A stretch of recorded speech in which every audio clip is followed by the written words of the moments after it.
Bom dia, na paz do Senhor. Quero deixar uma palavra ao seu coração. E encontra-se aqui no livro de Amós, capítulo 5, versículo 24. Diz o seguinte: Corra, porém, o juízo como as águas e a justiça como o ribeiro impetuoso. Bom, Amós foi um profeta. Ele cuidava de bois, boieiro, e era também agricultor. Esse profeta, na divisão que a Bíblia traz, ele é considerado um dos profetas menores, né? Porque ele profetiza pouco. Essa questão é considerada de acordo com o nível, a quantidade de profecia. Por exemplo, Ezequiel, Isaías, Daniel, né? São considerados profetas maiores, e Jonas, Miqueias, Naum, Abacuque, Sofonias, Ageu, Zacarias, Malaquias, Amós, Obadias, Jonas, Miqueias. Uma grande quantidade de profetas são considerados profetas menores, não pela importância de suas profecias, mas justamente pela quantidade, né, delas não ser. É feita essa divisão básica.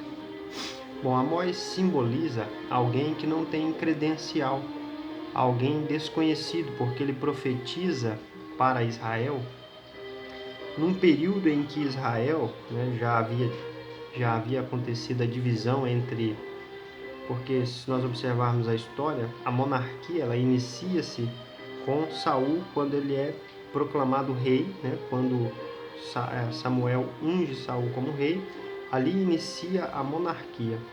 40 anos de reinado de Saul, depois mais 40 anos de reinado de Davi, depois mais 40 anos de reinado de Salomão. São os 3 reinos unificados.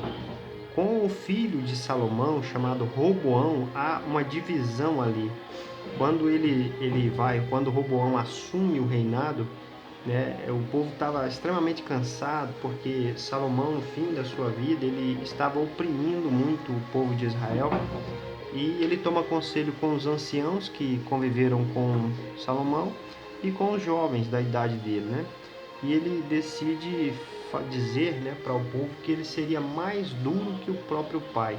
Então 10 tribos se rebelam, ficam a tribo apenas de Judá, né, e a tribo de Benjamim. Então essas 2 tribos ficam ali, né, com Roboão, e da tribo de Judá é a linhagem, né, que vem, a dinastia que vem Cristo, que ele é o leão da tribo de Judá. E as outras tribos então se rebelam, depois a capital passa a ser em Samaria. Então, para que você entenda o contexto histórico, para que eu entre aqui nesse versículo, é necessário entender também isso, para que seja fácil a compreensão. Amós ele profetiza para essas 10, né, que era chamada Israel, né, essas 10 tribos rebeldes, né, que todos os reis foram desobedientes a Deus, né. Ele se rebela, Jeroboão se rebela e se declara rei, né, e aí ele institui a idolatria, e acaba que essas 10 tribos elas não conseguem ser obedientes a Deus, e desde o início, quando elas se rebelam, né, há um problema muito grande. Só que nesse período em que Amós profetiza, ele tinha um chamado de Deus, né? Ele não era famoso, ele não era conhecido, mas ele fica entristecido da forma que o povo, né, a injustiça do povo, era praticamente igual no Brasil hoje, né? A gente quase não vê corrupção, quase não. Era mais ou menos igual que estava ocorrendo lá. Uma prosperidade sem igual, né? E todas as pessoas, né, no judiciário, os sacerdotes da época, todos eles tinham maracutaia, todos eles faziam coisa errada, não obedeciam à voz de Deus, né?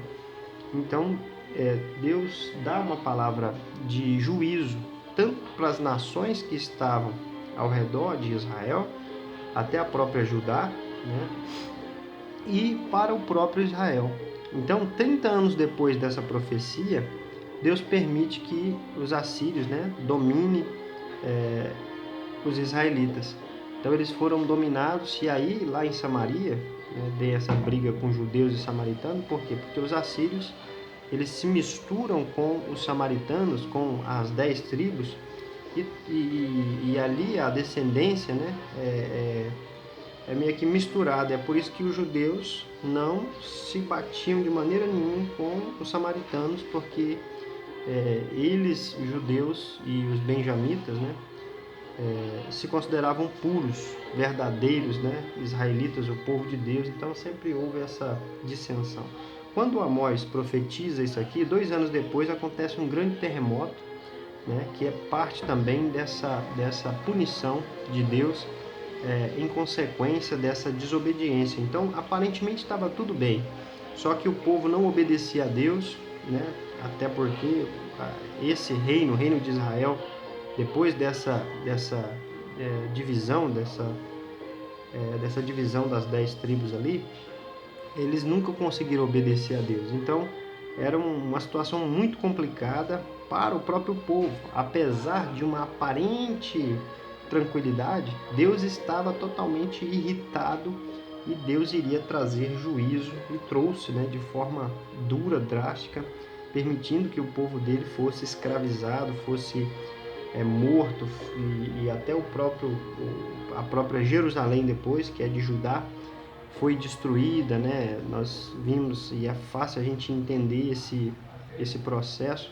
porque Israel, as 10 tribos, elas são dominadas primeiro, depois é que Deus permite, né, os judeus, Jerusalém, ser dominada e sitiada por Nabucodonosor, e dura um período aí de 70 anos o cativeiro, e Deus fala que haveria esse cativeiro pela desobediência. O desejo de Deus não era que o povo passasse por isso, mas a desobediência, a falta, né, de justiça, a falta de seguir, né, o juízo e andar nos caminhos do Senhor, levaram o povo a essa condição, a essa situação calamitosa que Deus não queria.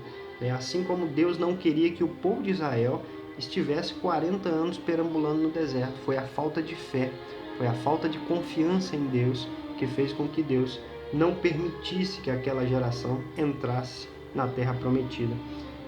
O versículo 24 diz assim: corra, porém, o juízo como as águas, e a justiça como um ribeiro impetuoso. O que ele está querendo trazer para nós?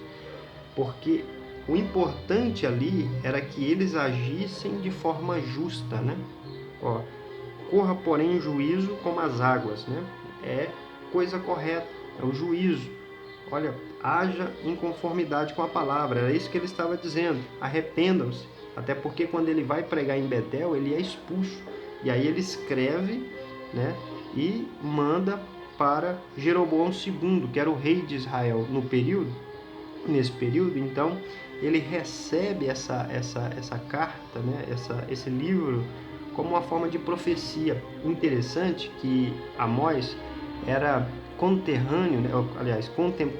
contemporâneo de Jonas e Oséias. Jonas, ele vai pregar a Nínive, e eles se arrependem, né? Agora em Betel, que era o povo de Israel, o povo de Deus, eles não aceitaram a palavra de arrependimento. Olha para você ver o paradoxo, né? Uma pessoa que os ninivitas era um povo assírio. Tanto é que quando a gente vê a atitude de Jonas, fala: nossa, mas Jonas tinha um coração muito ruim. Não, é porque Deus mandou ele pregar para os inimigos deles, né? E isso para ele era uma afronta muito grande. É igual a gente, né? Brasil e Argentina, você torcer para a Argentina, o brasileiro não faz isso, né? Seu são aquele que realmente é brasileiro, né? Mas era mais ou menos isso, só para você entender o que é. Então, o que faltava aqui era justiça, e eles agirem em conformidade com a palavra. E isso trouxe um desgaste muito grande para eles, porque eles foram destruídos, eles foram dominados pelos inimigos por conta da sua desobediência e falta de justiça. Que Deus traga o juízo sobre a nossa nação, que Deus traga juízo para as nossas vidas. É claro que a nação sofre, né? Mas cada um vai pagar pelos seus erros, pelos seus pecados, nem que seja no dia do juízo. Mas é importante que nós vivamos pela fé em Cristo Jesus e sempre venhamos a agir de forma justa e que a justiça, né, como um ribeiro impetuoso, esteja fluindo das nossas vidas e que tudo que nós fizermos seja para a glória de Deus e de forma justa para a glória de Deus. Que Deus abençoe a sua vida em nome de Jesus.